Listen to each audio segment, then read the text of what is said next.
Michael and Medina are part of a growing trend. 20 years ago, there were just over 300,000 interracial marriages in the U.S. There were more than 3 times that many at last count. We're married, and I think that's the message we'd like to bring, that we're just like everyone else. When Chip and Cindy McKinney met 13 years ago, breaking social barriers was the last thing on their minds. They were, they say, just 2 college students who met on a dance floor. The experts say interracial couples are no more likely to divorce than others, and that their children face no particular problems, though there is an inevitable search for identity. Should the child identify as black? Should they pass as white? Or should they adopt a third, different identity? And I would say that the trend is going in that direction, the identity of being interracial, multi-ethnic. Michael and Medina Bowman join a growing number of couples, vowing not to change how America views interracial marriage, but to love each other till death do them part. Cameron Sanders for CNN, Los Angeles.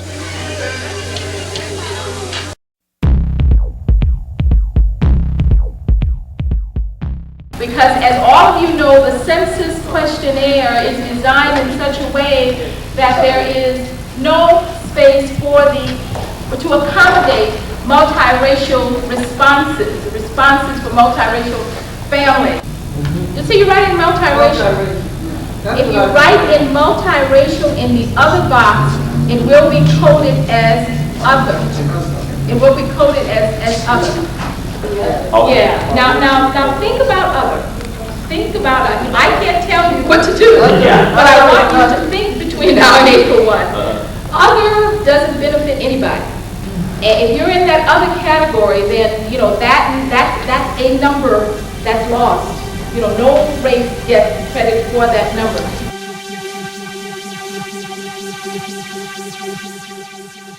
Hi everybody, I'm Faith Daniels and welcome to a closer look at interracial romance. The number of interracial marriages has increased dramatically in the last 2 decades, but the controversy hasn't gone away. In fact, it began heating up again when filmmaker Spike Lee released his newest movie, Jungle Fever.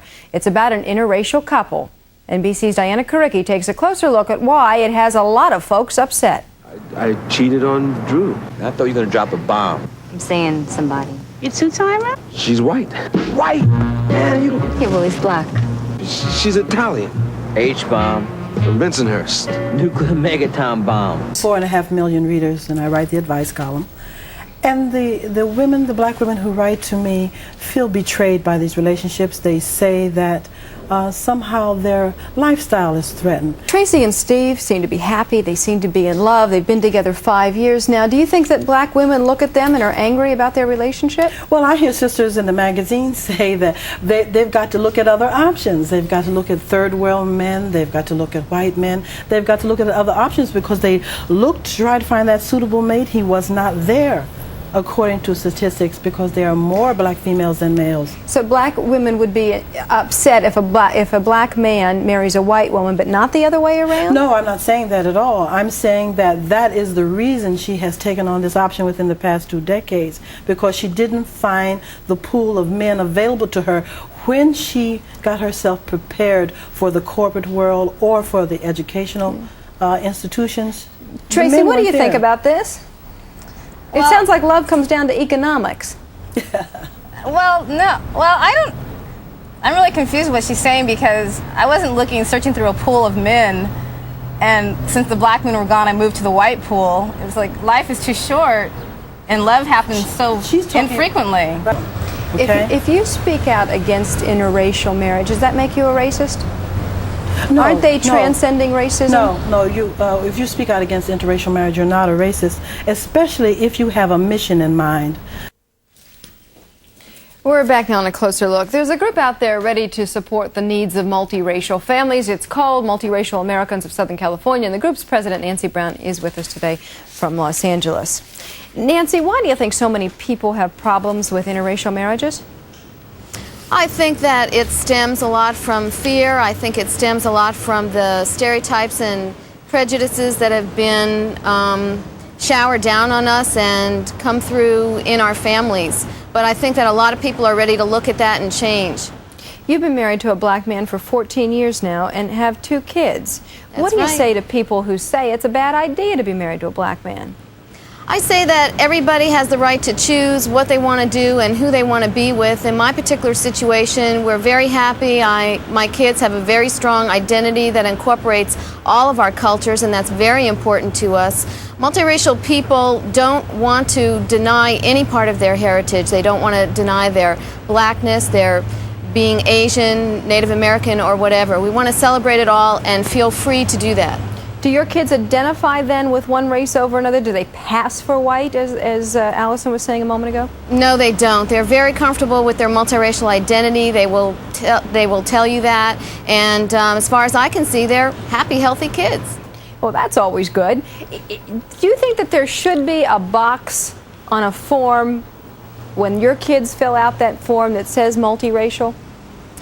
Yes, I think that there should be something that allows them to identify themselves other than other. We'll take other until such time as they're allowed to check off more than one box or have a multiracial category, or maybe a time when we don't need to classify people by race at all. That creates problems too in terms of funding, and some people are against having a multiracial box for that reason. There are a lot of ramifications that I think we're just beginning to be at a time where that can be discussed, and I'm looking forward to that. Nancy Brown, thank you very much. Closer Look comes back in a moment.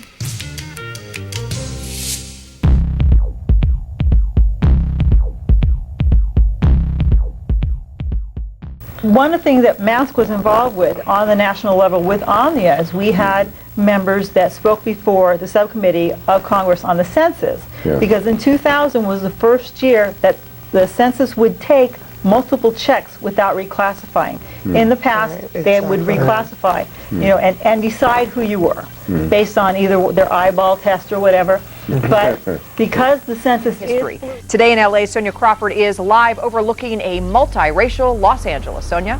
Good morning, Kelly. For the first time in U.S. history, Americans got to check more than one box under the racial categories. 7 million Americans took advantage of that option. Nearly 1.6 million Californians claimed mixed race heritage. So what does that mean for the way we see race and the preservation of culture in the future? America is becoming more and more the kind of place where you can't tell someone's race or ethnicity by looking at their face. That's definitely the situation in California, which, with the exception of Hawaii and Alaska, is where you'll find the most multiracial Americans, half of whom are under the age of 18. I always thought that it would be decades from now that we would have this opportunity. I was a little surprised, but I'm greatly pleased to have the opportunity finally to acknowledge all of who I am. Thomas Lopez often gets the question, what are you? His father is Mexican-American, his mother's German-Polish, and he says he's always been torn on how to answer the race and ethnicity question on forms. It would range. It would depend on my mood for the day or, how I thought it would most benefit me. But it was never something I was really comfortable with. He and others of mixed race heritage successfully lobbied the U.S. government to allow Americans to check off more than one box on the census form.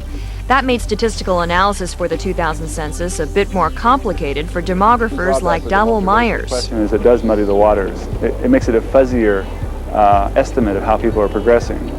On the other hand, it's a more honest estimate because the racial groups are not sharply defined. Thomas Lopez hopes this is the beginning of the end of race, that people will see it as something we humans made up, not a biological reality. That way, things other than physical appearance will define who we are. Maybe if people learn to understand that maybe the person that they're seeing might actually be more than what they think they see, i.e. they might actually be of the same race or have an ancestor with a similar race, then maybe they'd be less likely to discriminate against them or jump to conclusions about who they think that person is, what they think their values are. Lopez does feel the number of multiracial Americans is an underestimate because the Census Bureau didn't spend any money promoting this multi-race option on the last census. He also feels most of us are socially conditioned to identify with one race. Now, there was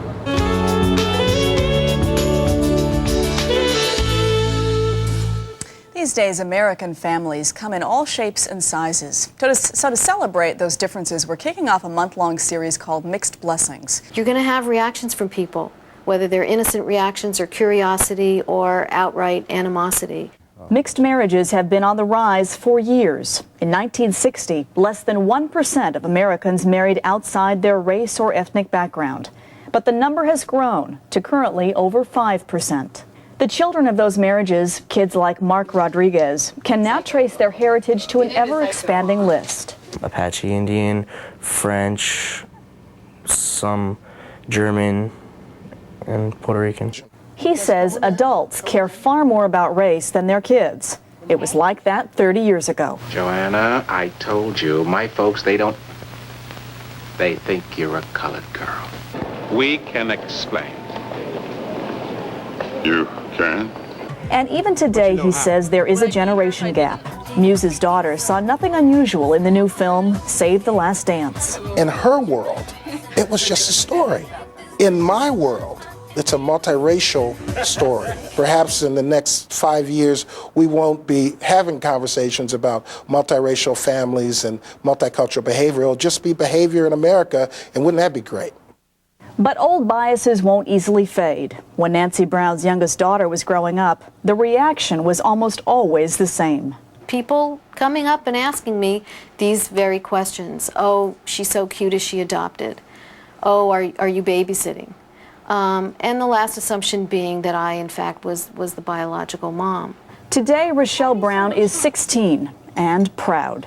A lot of people have asked me, like, what's your ethnicity, what's your background, your nationality, and I tell them that I'm African American and Caucasian. If they want to know, I'll tell them, and I have no problem with that.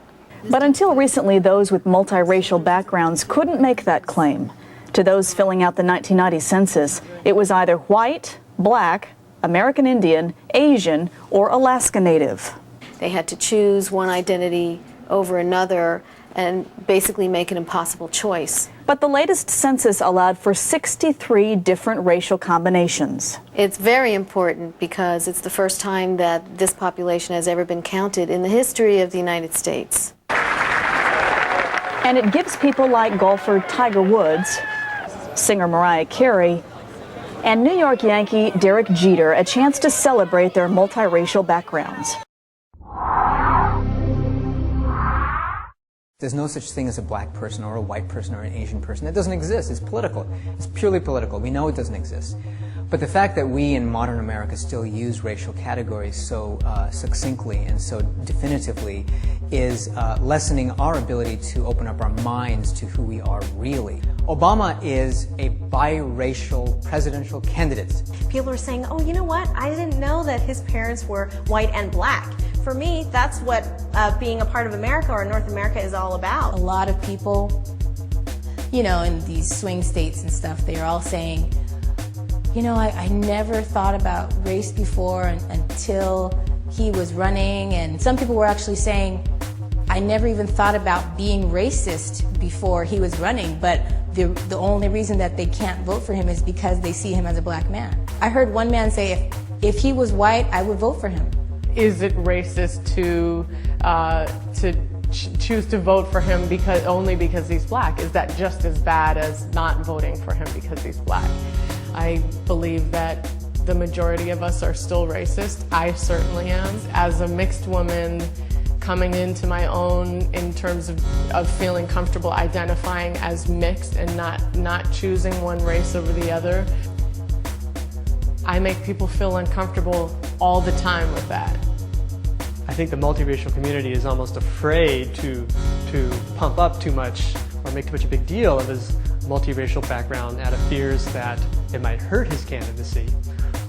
It's really a weird dance as far as people don't want to talk about it, say, well, we're not going to talk about race, but at the same time, they are talking about race. Once people are able to assume that and realize that the issue is not what you look like or what your background is, but what you're doing, at that point, race will stop being an issue. But I think we're far away from that, unfortunately, still. Small steps.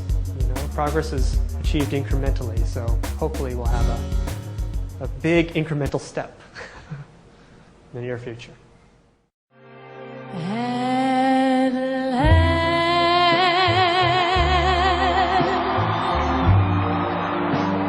My love has come along.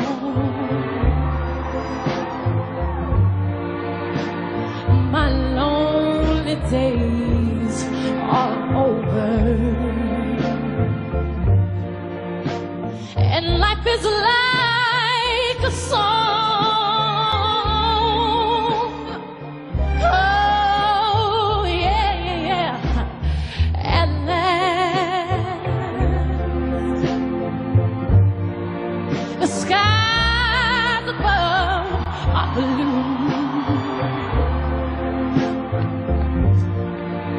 My heart was wrapped up in clover the night I looked at you.